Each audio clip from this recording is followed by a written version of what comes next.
اجتماعی ذکر اور دعا میں شریک ہوں یا خاموش رہیں۔ بعض مسجدوں میں فجر کی نماز کے بعد ذکر کراتے ہیں، اس میں بڑا دل لگتا ہے اور کیفیت بھی پیدا ہوتی ہے، لیکن میں نے آپ سے سنا ہے کہ اجتماعی ذکر کرنا بدعت ہے، تو ایسی صورت میں خاموش رہنا چاہیے یا ساتھ میں ذکر کر لینا چاہیے؟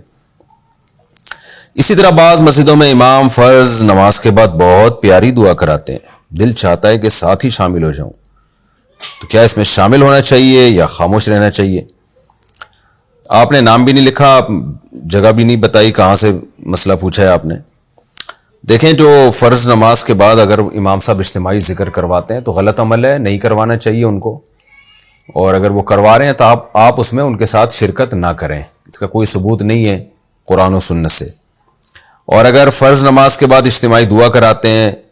تو بھی اگر کبھی کبھار کرا لیں تو اجتماعی دعا میں شرکت کر لیں، کبھی کبھار تو ٹھیک ہے، لیکن اگر معمول ہے تو یہ بھی اس کا تو جہری اجتماعی دعا کا تو کوئی بھی قائل نہیں ہے، تو اس لیے اس میں بھی آپ شرکت نہ کریں اور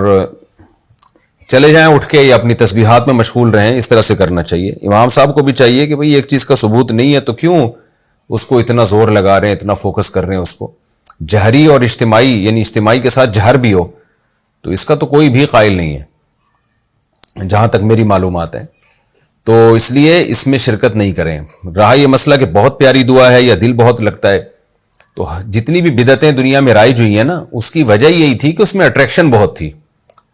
اس لوگوں کو بھلی لگتی تھی۔ وہ اگر بھلی نہ لگتی ہوتی تو رائج کیوں ہوتی؟ بدعت میں کوئی پیسے تھوڑی مل رہے ہوتے ہیں انسان کو، تو وہ اٹریکشن اس میں ہوتی ہے، تو اول نظر میں وہ باتیں بہت اچھی ہوتی ہیں، وہ عمل بہت اچھا لگتا ہے، اس لیے لوگ اس کو کرنا شروع کر دیتے ہیں، تو پھر وہ عمل بدعت بن جاتا ہے۔ تو اس کو نہ دیکھیں کہ اچھا کیا لگ رہا ہے، پیاری دعا ہے، یا دعا تو پیاری ہی ہوتی ہے، ظاہر ہے اللہ سے مانگ رہے ہوتے ہیں اس میں، تو اس کو دیکھیں کہ ایک چیز پیغمبر صلی اللہ علیہ وسلم سے ثابت ہے یا ثابت نہیں ہے، تو اس کو فوکس کرنا چاہیے۔ ہم نے اللہ کو راضی کرنا ہے، اپنے دل کی خواہشات کو پورا نہیں کرنا۔